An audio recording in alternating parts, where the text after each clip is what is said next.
Good morning, everyone. Thank you for being on time for small group today. I really appreciate it. I hope that you're going to find today's lesson really valuable. We're going to do the same format that we've always done. So let's start with a really quick question. When you're thinking now, as you're starting to get your college acceptances and you're getting those emails you're opening, and then you have to decide where it is that you're going to go, on a scale of 1 to 5, what's your level of anxiety? I'm calm and cool. This is awful. 1 is calm and cool, 5 is awful. Where are we? All right, so mostly in the middle, so that's good. So I would like to have everybody by the end of the session today, maybe be like at least 1 rating less, and I want to give you some tools so that we can do that. So let's talk about our last session for just a second. Remember, we took some time about being mindful and visualizing whatever it is that we were like gonna do that day or something we wanted to get accomplished, and so we were talking about visualizing it and then seeing ourselves do whatever that thing was. So my question to you, don't answer out loud just yet because we're gonna do a 4 corners, but how many of you practiced it? Okay, so it's trying to write, I don't want to do that. There we go.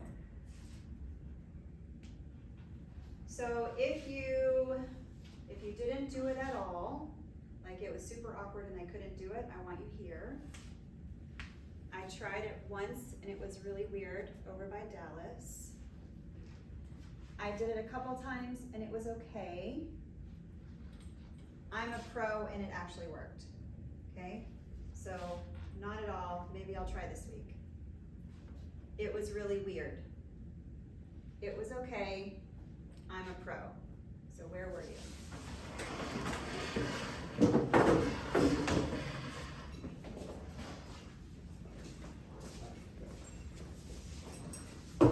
Okay. So we're gonna try next week to do some visualization. So good. What did you forget about it? You were like, I'm just not gonna do this, it's not for me? Wasn't on the schedule to do it. Wasn't on the schedule, okay. I couldn't make time for it. Like, I just felt really stressed and I felt like it wouldn't work for me. Okay, that's fair. Nick? I just wasn't in the right mind space when I did it, so I just need to dedicate more time to it next time. Okay, good. And then you tried it, Yeah, I tried it. and it was okay. It was okay. Maybe you'll try it again next week, or you're like, no, I'm not doing it again. We'll try it again. Yeah, we'll try it again. And you 3 are pros. We're pros. Do you feel like it helped you? Really Definitely. did help me. All right, any specific instances we want to share? We don't have to. I've been faced with a lot of anxiety recently, and using this method really helps me like balance and like clear my mind and stay calm in moments like that. So. All right, good. Okay, let's go back to our seats.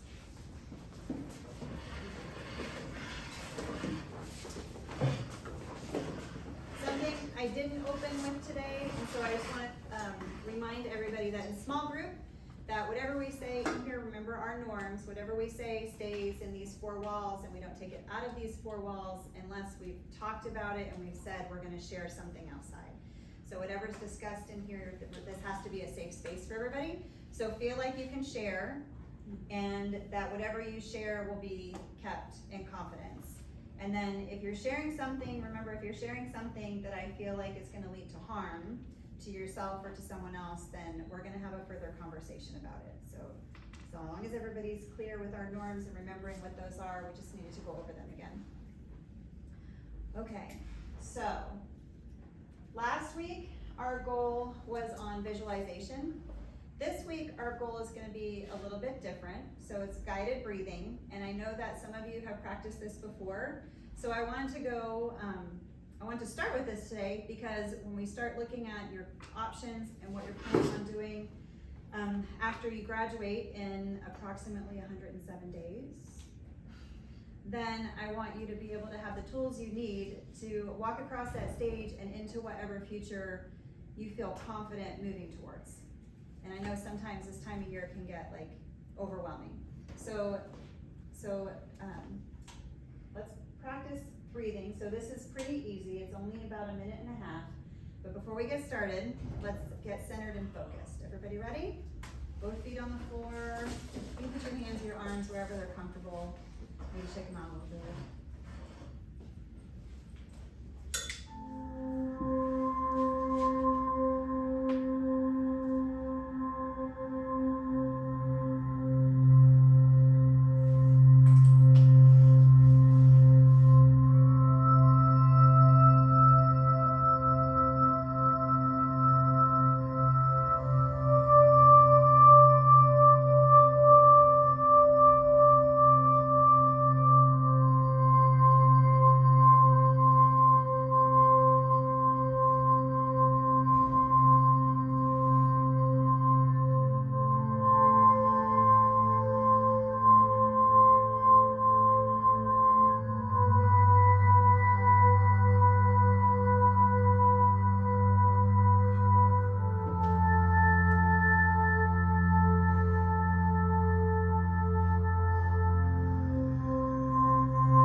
Okay, is everybody focused? Feel calmer? Alright, so, at your tables, I want you to talk about the things that come to mind when you're faced with a decision, and you're not sure what to do, and it could be about choosing what you're doing after you graduate, whether it's going to work, or going to college, or where to go to college, or what job to get, or what apartment to get, or who you're gonna room with, all those decisions. When you're thinking about all of those things, which ones, so pick like maybe your top 3 amongst you, what are your top 3 things that cause you the most anxiety, or like the most, I guess trepidation would be a good ACT, SAT word, right? So talk about that for just a second. When you're done, so elect a reporter to come up and write on the Promethean what your top 3 are. Okay, so what your top 3 things are that as you are talking about graduation, colleges, work, and all that, what causes anxiety? That'll be later. You're gonna write the things on the board, so hold on to those sheets for now. Oh, okay.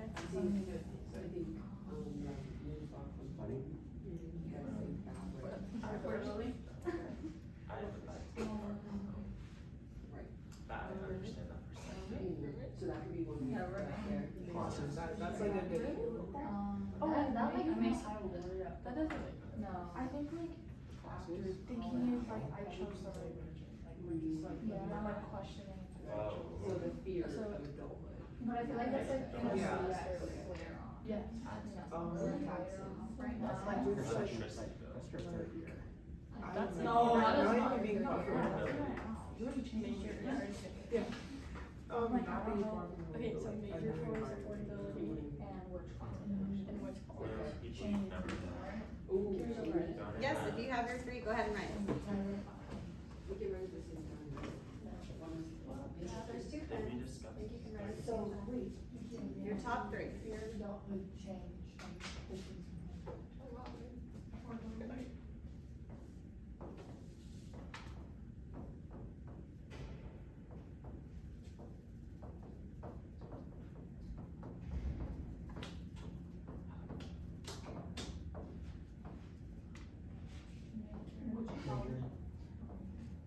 Major choice.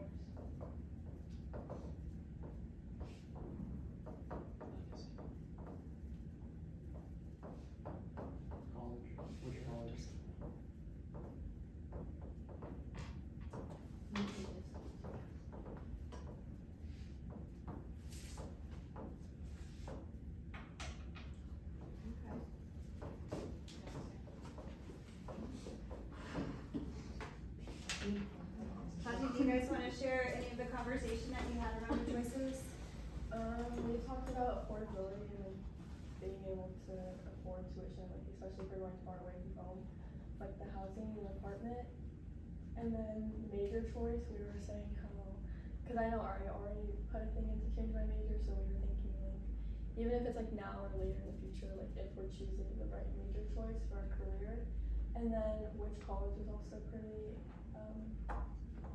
heavy on our minds because it's obviously like a pretty big choice and like you can't just change it.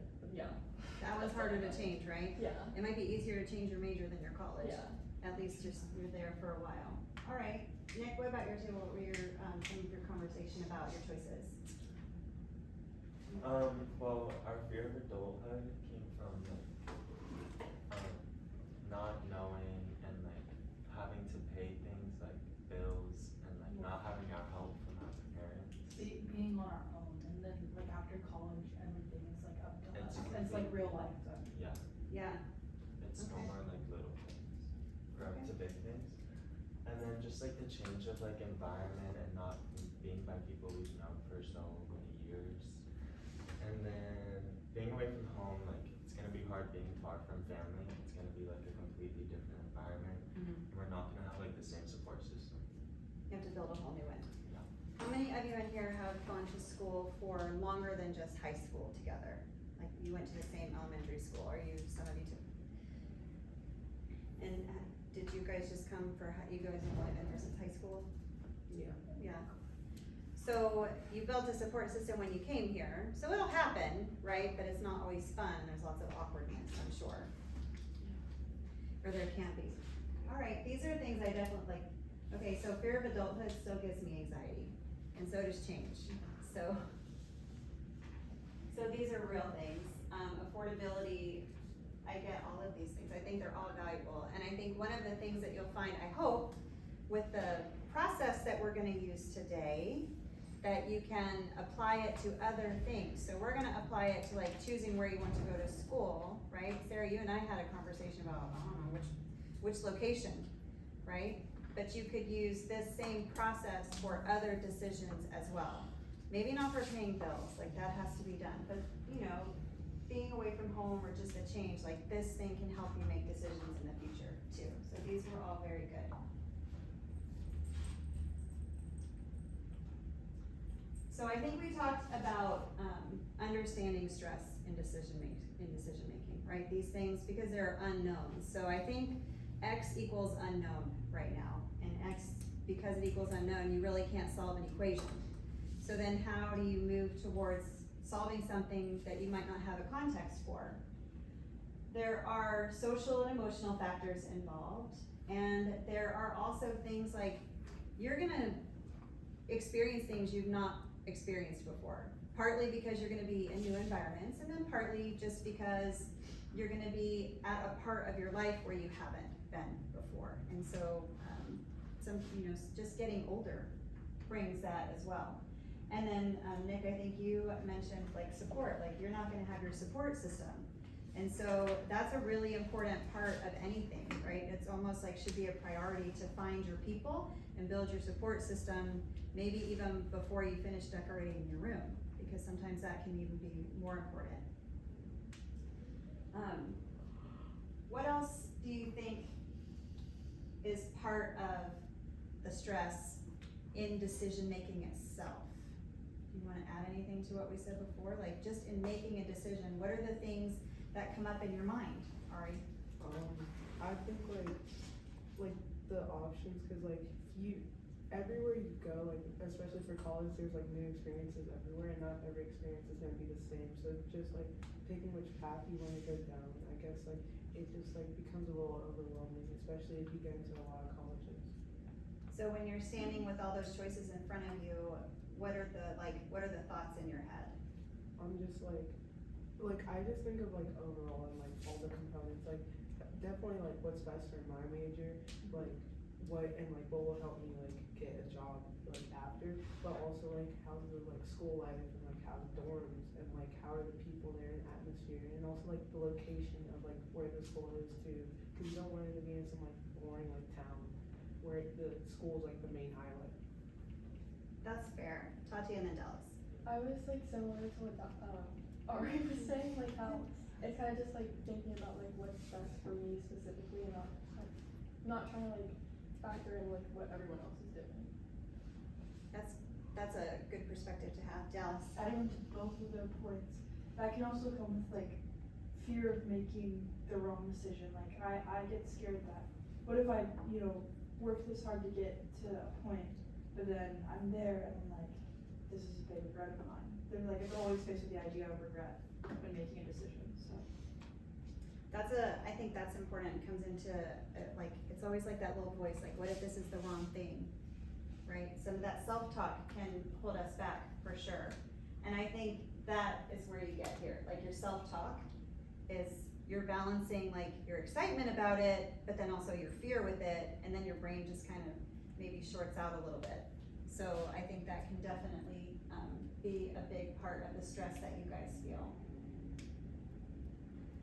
So we're going to look at those worksheets in just a second. We're gonna look at this, it's a process called intentional pausing. And so intentional pausing is when you lay everything out. And I've heard a lot of you mention, like, I'm just gonna do a pro and con. And pro and con is super helpful, but sometimes that's not the whole picture. And so this might be a little bit more of a bigger picture for you to look at and lay out the facts side by side. And then there's something really important on both pages too. And the really important thing on both pages, I'm gonna ask you and see if you catch it after you have a chance to look over them. So I want you to look first at the college comparison worksheet. And I think step one, my top priorities, that one's pretty important. So take a couple seconds at your tables, or with your shoulder partner, and talk about your priorities. Like, what is your priority for college? Is it location? Because I think, Ari, was it a priority for you? Is that the college is not the focal point of the town, right? So that would be a priority. And then maybe for someone else, it's the exact opposite. So what are your priorities? Talk about those amongst yourselves for a second. And practice with one. What would be your first priority?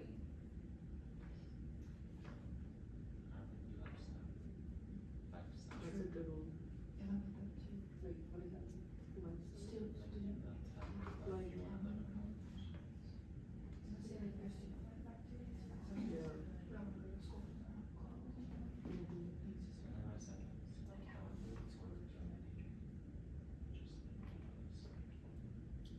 When you have 3, I want you to move to the next side of that column. Why does this matter? So I heard lifestyle, and then I heard good for the major. So why is that important? Why does that matter to you? There's no wrong answer, by the way. There are no wrong answers here. I put food locations. Wow. Oh, that's a good one. Athletics. Cause like, I have a trash football team.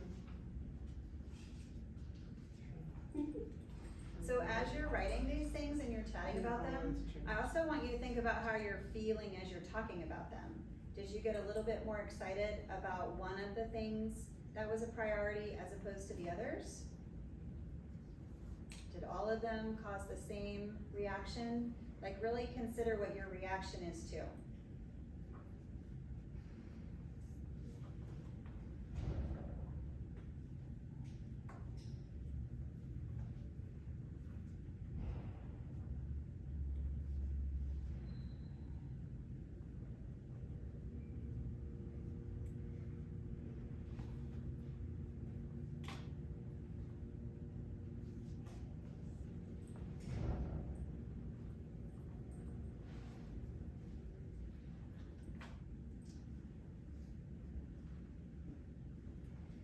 And because this is small group today, step 2 is gonna be what you do before you come back next time.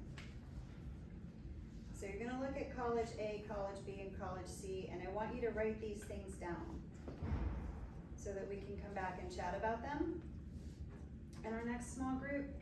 But I see most of you have your why this matters to me. So I want you to turn the page over to page 2. And what's at the top? Gut feeling. Your gut feeling.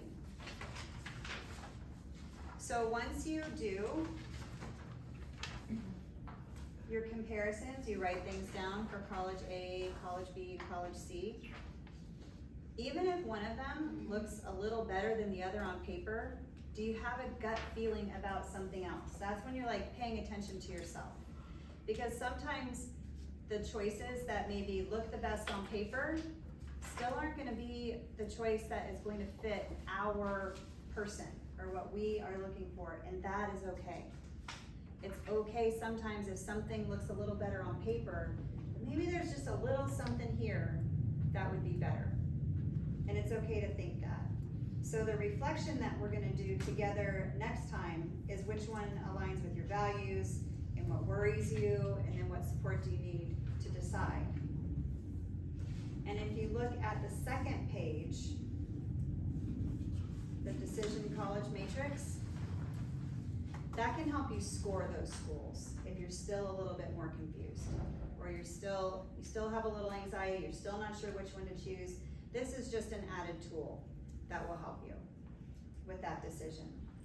So we've talked about a couple of things. We talked about mindful pauses, like really stop and think. We use the worksheet as the tool to really stop and think about what these decisions might be, and how to look at them in like a third person perspective of what might actually be best. We talked about thinking about our gut and reading our body, like was something a little bit more exciting than something else? Maybe.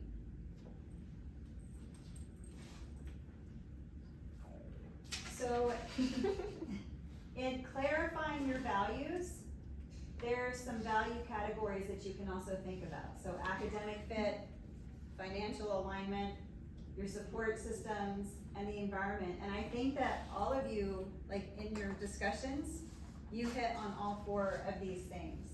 And so when you're looking for what does that actually mean, or like get the concrete example for those schools, you might be looking at for environment, Ari, is it urban or rural, right? And then the support systems, is there a counseling center? Are there groups on campus, clubs that you can get involved with? The scholarships, the financial aids, and the work study programs, that might drive your decision. Like any one of these things could drive your decision. It's which one of these is most important to you. So even after you lay all those things out, this is kind of what you're thinking about behind the scenes. And that's where your gut is. Which one of these values drives your gut to the school that's the best? One might have a better counseling center, but what's more important to you is that the class sizes and the research access are better at another school, and that drives your decision. So mindful thinking about each part of this decision instead of big broad categories, I think can help reduce your anxiety about it. And then this is how you use the matrix, same thing. So you're just kind of bringing everything back into focus on that second page. All right, so let's look at this framework for a second, because I think this will help you with the rest of filling out the colleges the rest of the college information and what to do with it. So there is an environmental aspect, and so think about how your strengths, what do you have control over? How does what you have control over affect what you're going to do? And which one of those values fall within you and which one are kind of outside your control? So what is in your control? And then look at the barriers. Was it a financial barrier? Was it a barrier of maybe you'd have to think about a different major because the school you really, really want to go to that has everything doesn't have your exact major? That's kind of outside your control, right? What major is at a school? Think about the role that the adults are gonna continue to play in your life, right? Like there's still supportive people on that campus, you just have to find them. So if you go far away, because Nick is like, I'm ready to fly this coop, you'll have to build that support network that might not just be friends, it might be a professor that you really like, or it might be in a club where you find like a leader that is a good influence and somebody who can kind of help you find your way. And there are still family members, because those family members are just a text away. It's really important for you to think about how to speak up for yourselves and build advocacy for yourself, because that is the biggest thing within your control. You can ask for help. You can practice mindfulness, you can practice the breathing exercises and the visualization that we've learned in small group. You can practice all of these things, and those things are also within your control and within your ability to use them. When things that are outside of your control end up in your path and throw you a yield sign. All right, so we're going to use your forms. You're gonna bring those back to small group next time. And I want you to think about the emotions you have. Remember, we're gonna look at those as like, how do they influence our gut to make our decision? And we're going to have our check-in on, did we practice any mindfulness? What was the mindfulness that we practiced? Did we finish our college decision matrices? Did we come any closer to a decision? Did it help us, or did this not help us at all? Because we can always look for another tool if it didn't. And then that'll be in the next follow-up, and then I think we have 2 more after that, and hopefully by the time you guys get to graduation, you're walking across the stage and you know where you're going, and you have a really you feel good about where you're going, and there's not any questions left. So that's gonna close out group today. Does anybody have any closing thoughts or questions before we leave? No? Everybody's clear. So what are the 2 things you have to do before you come back to group next week? Breathe. Breathing exercises. And your college decision making papers, so we can go over them. Yes. Okay. Good job, guys. See you next time. Yeah. Thank you. God, that was awful. Just breathe. It's in the video. So.